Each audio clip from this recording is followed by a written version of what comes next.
오늘은 창세기 48장 8절에서 22절 말씀입니다. 야곱이 죽을 때가 가까워 요셉은 두 아들을 데리고 야곱을 찾습니다. 그리고 야곱은 그들을 데리고 내 앞으로 나아오라.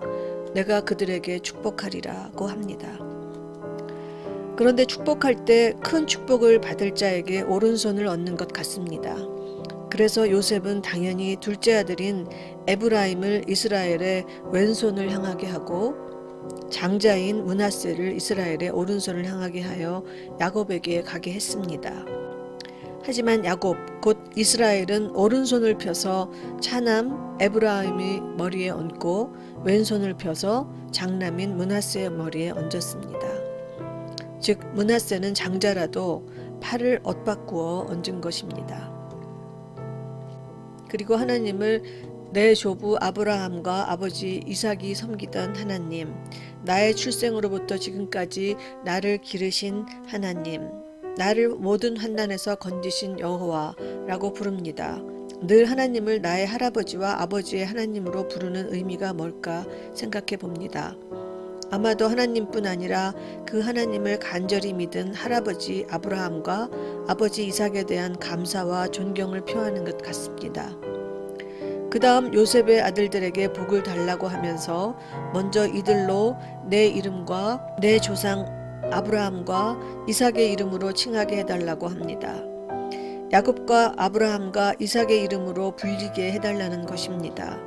곧 하나님의 신실한 아들들의 후손으로 불려달라는 것이며, 이것은 무엇보다 이 가문의 믿음의 유산이 이어지는 것을 가장 큰 축복으로 생각하는 것입니다.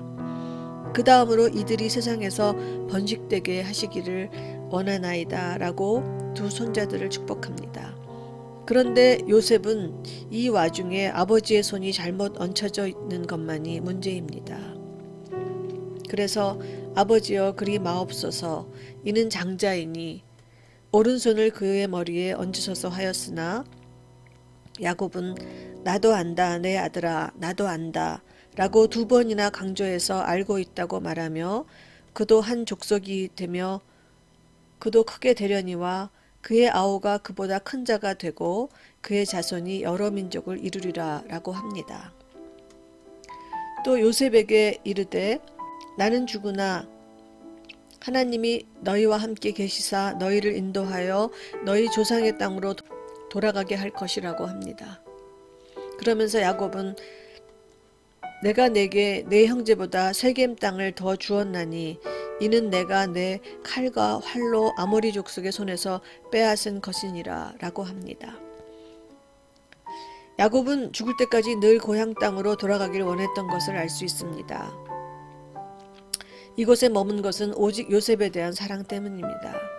죽기 전에도 요셉의 두 아들을 자기 아들로 삼으니 여전히 요셉에 대한 편애를 보입니다.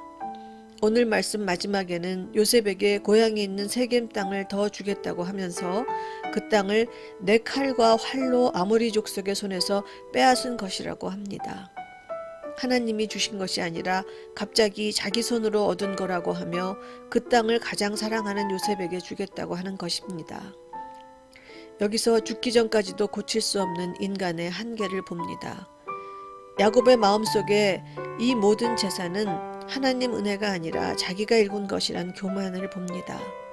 그리고 자기 마음대로 자기 재산을 자식들에게 나눕니다. 뒤에 역사를 보면 가장 찬란했던 다윗과 솔로몬 왕은 유다 지파에서 나오고 인류를 구원하는 예수님도 유다 지파에서 나왔습니다. 그리고 오늘 야곱이 축복했던 요셉의 둘째 아들 에브라임은 유다 지파와 대항해서 이스라엘 왕국을 두 개로 나누게 하고 결국 에브라임을 중심으로 했던 북이스라엘 10개 지파는 다 흩어져 사라지게 됩니다. 당시에는 인간적인 생각이 합리적이고 맞는 듯하지만 긴 역사를 보면 자기 마음을 따라 내린 결론은 대가를 치르게 됩니다. 야곱에게는 그저 땅의 분배가 중요했지만 정작 더 중요한 것은 물질이 아니라 믿음을 유산으로 남겨주는 것이었습니다. 오직 믿음의 유산만이 하나님의 공동체를 흩어지지 않게 할 수 있기 때문입니다.